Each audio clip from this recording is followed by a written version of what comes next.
చాలా క్లియర్గా ముఖ్యమంత్రి గారు అన్నీ కూడా దాటవేసే ధోరణి, అన్నీ కూడా మాట తప్పే మాటలే తప్ప తన మాట మీద ఈ రోజు కూడా కట్టబడిన సందర్భాలు లేవు. ముఖ్యంగా అసెంబ్లీ సమావేశాల్లో, గత బడ్జెట్ సమావేశాల్లో ఇదే రైతు భరోసా గురించి చర్చిస్తా అని చెప్పినారు, రైతు రుణమాఫీ గురించి చర్చ పెడతామని చెప్పినారు, అదేవిధంగా జాబ్ క్యాలెండర్స్ గురించి చర్చ పెడతామని చెప్పినారు. అలాగే అనేక ముఖ్యమైన అంశాల గురించి చర్చ పెడతా అని చెప్పినప్పుడు ఏ ఒక్క అంశం పైన కూడా సుదీర్ఘంగా అసలు చర్చనే పెట్టకుండా అప్రోప్రియేషన్ బిల్లో కూడా మన బడ్జెట్ సమావేశాల్లో బడ్జెట్ సంబంధించినటువంటి దాంట్లో అనేక ప్రశ్నలు లేవనెత్తినప్పుడు సమాధానం చెప్పలేక మమ్మల్ని బయటికి పంపించి పోయే విధంగా చేసి వారు ఆ రోజు గవర్నర్ గారిది ప్రమాణ స్వీకారం అని చెప్పేసి తప్పించుకొని సభ ముగించుకొని పోయినారు. ఇప్పుడు కూడా ముఖ్యమంత్రి గారి పైన అసలు మాకు నమ్మకం లేదు, మాకు కాదు ప్రజలకే విశ్వాసం కోల్పోయినారు. అటు సభలో కానివ్వండి బయట కానీ ముఖ్యమంత్రి గారి మాట పైన మాటకి క్రెడిబిలిటీ లేదు. ఈరోజు గడిచిన సంవత్సరం లోపల ఎన్నో సందర్భాల మాట మార్చినారు. నేను చాలా స్పష్టంగా హరీష్ గారికి తన ప్రెస్ మీట్లో చెప్పినారు.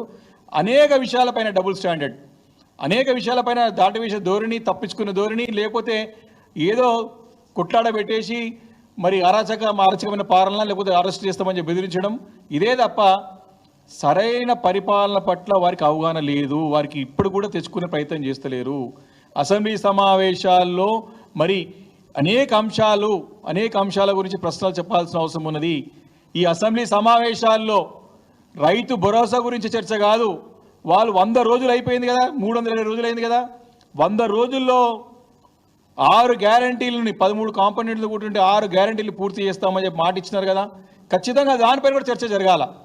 జాబ్ క్యాలెండర్ అని చెప్పినారు, సంవత్సరానికి 2 లక్షల ఉద్యోగాలు అని చెప్పినారు. మరి అది లేని క్యాలెండర్ ప్రకటించి అటు నిరుద్యోగులను మోసం చేసే ప్రయత్నం. అన్ని వర్గాల ప్రజలు ఇంతకుముందు చెప్పినట్టుగా అటు రైతాంగాన్ని, మహిళల్ని, నిరుద్యోగుల్ని, చేతివృత్తులపైన ఆధారపడే వారిని, దళితులని, గిరిజనులని, అన్ని వర్గాల ప్రజల్ని మోసం చేస్తుంది ఈరోజు రేవంత్ రెడ్డి గారి ప్రభుత్వం. తప్పకుండా అన్ని అంశాలని ఖచ్చితంగా మేము కూడా అసెంబ్లీలో లేవనెత్తుదాం, ఖచ్చితంగా సమాధానం రాబడతాం. వారిచ్చిన హామీలన్నీ కూడా అమలు చేయడానికి కూడా బీఆర్ఎస్ పార్టీ ఖచ్చితంగా వారు వైఫల్యాలు, సంవత్సరం నుండి వైఫల్యాలన్నీ కూడా ఎండగడతాం, ప్రజలకి జవాబుదారు ఉండే విధంగా ప్రయత్నం చేస్తాం. కానీ వారు అవన్నీ కూడా తప్పించుకోనికి ఎన్ని నాటకాలు ఆడింది గడిచిన 6-7 నెలల నుంచి కూడా. అటు కేటీఆర్ గారిని కానీ హరీష్ రావు గారిని అరెస్ట్ చేయాలని ఎన్ని ప్రయత్నాలు చేసినారు. ఒకటేమో ఫార్ములా ఈ రేస్ గురించి, లగచర్ల ఘటనల గురించి, ఈరోజు అక్కడ నిర్మల్లో జరిగినటువంటి ఘటనల గురించి, అలాగే అన్ని అంశాల పట్ల, అదేవిధంగా కొండే సురేఖ గారి ముందు తీసుకొచ్చి లేనిపోయిన ఆరోపణలు చేపించి ఈ రకంగా ఈరోజు అరాచక పాలన రాష్ట్రంలో జరుగుతూ ఉంది. తప్పకుండా ఇవన్నింటినీ కూడా ప్రజల పక్షాన ఉంటాం, ప్రజలకు ఏదైనా సరే మేము భరిస్తానికి సిద్ధంగా ఉన్నాం, ప్రజల గురించి ఏ త్యాగానికైనా సిద్ధంగా ఉన్నాం, ఏ పోరాటంగా రెడీ ఉన్నాం. కానీ వారిచ్చిన హామీలన్నింటినీ కూడా అమలయ్య కూడా తప్పకుండా అసెంబ్లీలో గట్టి పోరాటం గతంలో ఎట్లా చేసినామో దానికి రెట్టింపుగా పోరాటం చేసి ప్రభుత్వం మెడలు వంచి వారిచ్చిన హామీలన్నీ కూడా అమలయ్యే వారు కూడా బీఆర్ఎస్ పార్టీ ఖచ్చితంగా కేసీఆర్ నాయకత్వం పోరాటం చేస్తారు. Thank you.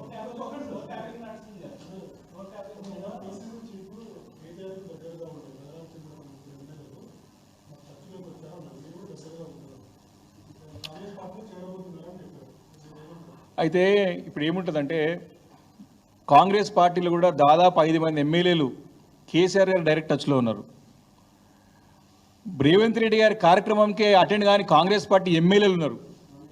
వారి సొంత పార్టీ జిల్లాల నియోజకవర్గాలకు పోయినా కాంగ్రెస్ పార్టీ ఎమ్మెల్యేలు, నేను బీఆర్ఎస్ పార్టీ ఎమ్మెల్యేలు చెప్తలేను, కాంగ్రెస్ పార్టీ ఎమ్మెల్యేలే వారిపైన విశ్వాసం లేదు.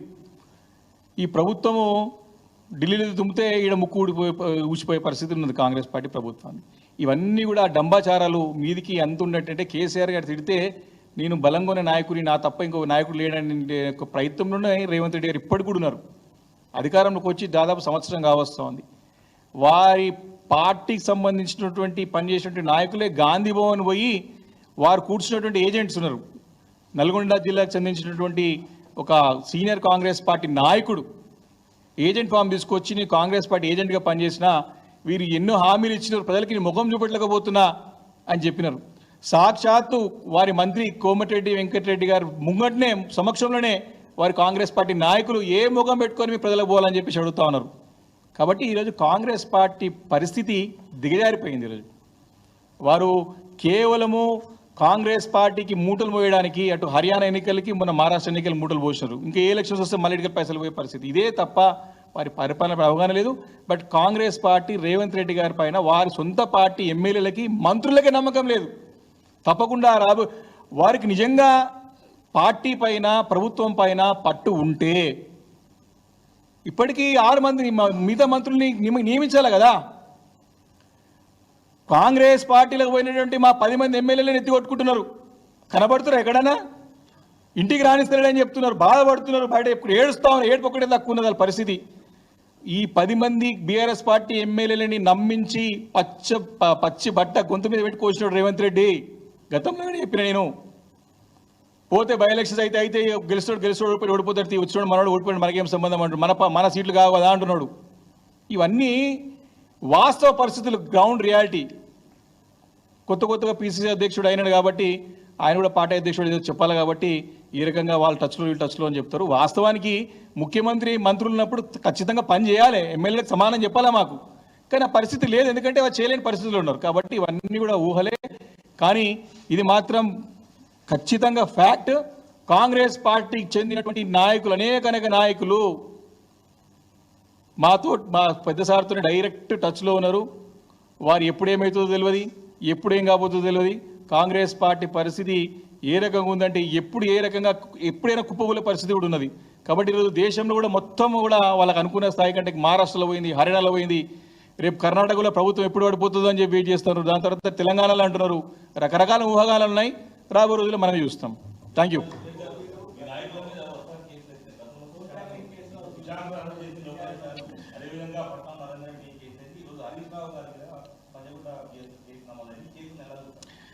నేను చెప్తా ఉన్నా కదా, మా ఎమ్మెల్యేల స్థాయి, నాయకుల స్థాయి కాదు. ఈరోజు వస్తుంటే మా నిజాంపేట మున్సిపల్ కార్పొరేషన్ కార్పొరేటర్లకు కూడా ఇంటెలిజెన్స్ ఆఫీసర్లు, ఎస్బీ ఆఫీసర్లు ఫోన్ చేసి బెదిరింపులు చేస్తూ ఉన్నారు. ఈరోజు నేను సిపి గారితో, నేను కృష్ణారావు ఇప్పుడే నేను ఫోన్లో మాట్లాడినా. సిపి గారికి డైరెక్ట్ ఫోన్ చేసి నంబర్తో పాటు ఆధారంతో పాటు ఇచ్చిన. ఇది ఎక్కడ ఇదేం అరాచకం ఇది? మా పార్టీకి చెందినటువంటి ప్రజాప్రతినిధులకు ఫోన్ చేసి మీ సోషల్ మీడియాలో పోస్టులు పెట్టొద్దు, ఎన్ని రోజుల నుంచి మీరు పార్టీలో పనిచేస్తున్నారు అని బెదిరించే స్థాయికి ప్రభుత్వం పోలీసులు అడ్డు పెట్టుకొని చేస్తూ ఉందంటే, తప్పుడు కేసులు బనించే ప్రయత్నం చేస్తూ ఉందంటే ఎంత భయపడుతుంది ఈరోజు కాంగ్రెస్ పార్టీ ప్రభుత్వం. ఒక కేసు కాదు, అనేక కేసు చెప్పినా కానీ ఫోన్ ట్యాపింగ్ కాడికి స్టార్ట్ చేస్తే మొన్న లగచర్ల ఘటన వరకు కూడా, మొన్న చిన్న పిల్లలు పాపం హాస్టల్లో చనిపోతే కూడా అది కూడా కుట్రలుగా భావిస్తారు. అది కూడా కేసు బుక్ చేస్తారేమో అనుకుంటున్నాడు డౌట్. మళ్ళీ మా మీద పిల్లలు చనిపోతే కూడా వారి యొక్క అసమర్థత, వారి చేతగానితనాన్ని వారు మా పైన, మా కేటీఆర్ గారికి, మా వారస్ ప్రవీణ్ కుమార్ మీద మోపే ప్రయత్నం చేస్తున్నారు. అది ఈరోజు కాంగ్రెస్ పార్టీ దుస్థితి. వారి చేతగానితనం, ప్రజలకు ఇచ్చిన హామీని నిలబెట్టుకోలేకపోతున్నారు, సరైన పరిపాలన అందించలేకపోతున్నారు. వాటిని కప్పిపుచ్చుకోవడానికే ఈ అక్రమ కేసులు బనేస్తున్నారు. ఈ అక్రమ కేసులన్నింటినీ కూడా చెప్తా ఉన్నాం. ఏ అధికారైనా సరే లిమిట్ దాటి పనిచేస్తే తప్పకుండా రాబోయే రోజుల్లో చర్యలు తప్పవు. ఇది శాశ్వతమైన ప్రభుత్వం కాదు, ఇది నిలబడే ప్రభుత్వం కాదు. రాబోయే రోజుల్లో ఖచ్చితంగా బీఆర్ఎస్ ప్రభుత్వం ఉంటుంది.